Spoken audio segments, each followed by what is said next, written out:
Hello and welcome once again to a wonderful new adventure of Daisybrain Video here on Daisybrain Video. Today, bands that I would like to see, or more precisely, combinations of bands I'd like to see. For example, I wouldn't really like to see John Cougar Mellencamp, but I would go see John Cougar Mellencamper Van Beethoven. Likewise, the English Beat, they were an incredible band, and now I've seen the Dave Wakeland. It's essentially a tribute band to themselves, so it's not very exciting, but I would go see the English Beatles, if you threw in Paul McCartney. And Ringo, of course. The Grateful Dead Kennedys would be something I would see. The Offspring. Paramore sounds like an interesting band, but I'd much rather see Paramore and Mindy. Likewise, no interest in seeing Boston, but Stone Temple Pilots. That might be a good combination. Jenna's Sister Sledge, perhaps.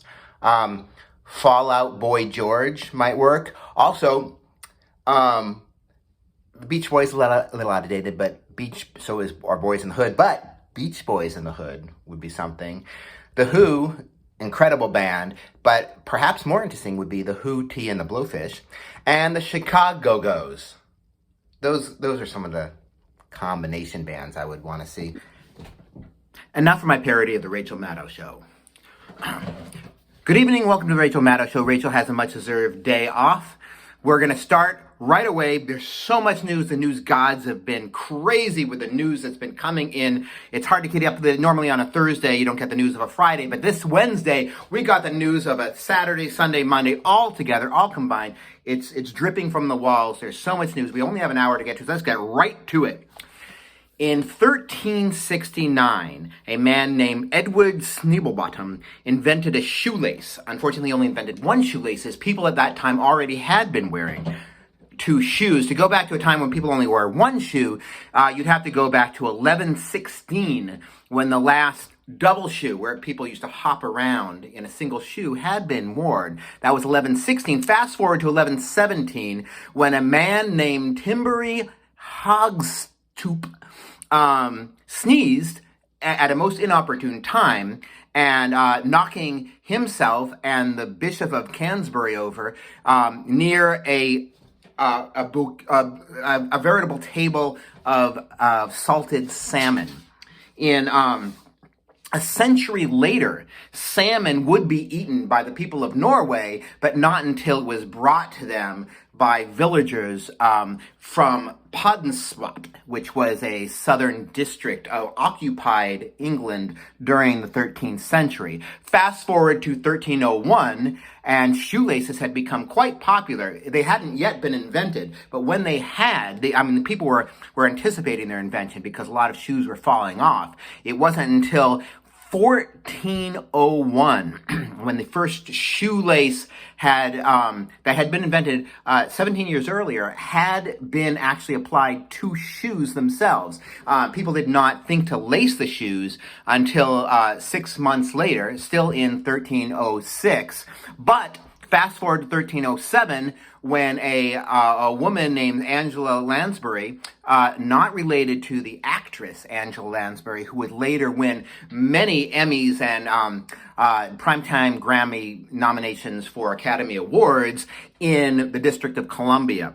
In 1394, which was before the grandfather of the inventor of shoelaces was born, a child named Higginsbottom Barr, and keep that last name in mind, thought to save some shoelaces, and those shoelaces were passed down.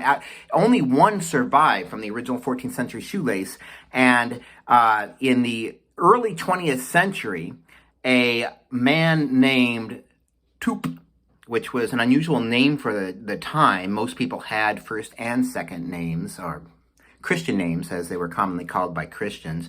That was not related to this story. But William Barr, you may know him as, until a few days ago, the Attorney General of the United States. William Barr was seen tying his shoes. Now, William Barr is the Attorney General of the United States. The United States Attorney General, being for the entire country, he is the general attorney of the country, of the United States. Many countries have different names, but the United States, the full name being the United States of America, is the country of which William Barr has, until recent times, been the Attorney General. I'm sorry, that's all the time we have for tonight. Thanks for tuning in. And for the conclusion of today's Daisybrain video, here are some random things that I have written down. When Play-Doh gets weird, it becomes weirdo. Here are some words that I think should be words, but aren't currently. Squaternary, shibble biscuit, refectory, perchoculate, spandexterity, funtastic, elblow, weathery, undersitting, stability time, American Pinkerus. When you walk by a flower bud, do you say, "Hey, bud"? A very small, very, very small ice cube should be called a molecube. Atoms that mimic other atoms are performing atom mimicry. Sticky plastic is plasticky. An octopus wearing socks is a socktopus. When you are dominated by a free democratic society, it's called free domination. Yesterday I drove by JFK Boulevard and I was like, just fucking kidding Boulevard? What's next? LOL Lane? Come on, millennials. I want something to go wrong with my spleen for the sole purpose of saying to my doctor, could you spleen that to me again? If you are a peon, but the very best, you are a champion. If I had an egg-selling business, I'd call it Egg Seller 8.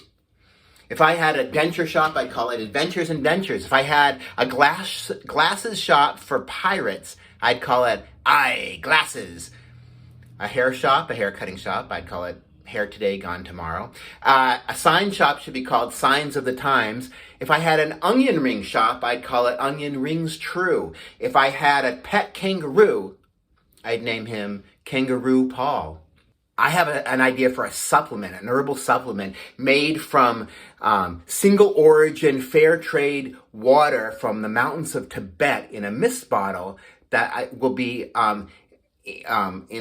influctuated, I just made up that word, with the sweat of Olympic athletes. And it's designed to plump up your lips and reduce wrinkles. And I'm going to call it Placebo-Tox. Red-diculous, what about yellow-diculous and blue-diculous and green-diculous? Bubonic plague, what about red-bonic plague and yellow-bonic plague? Thank you.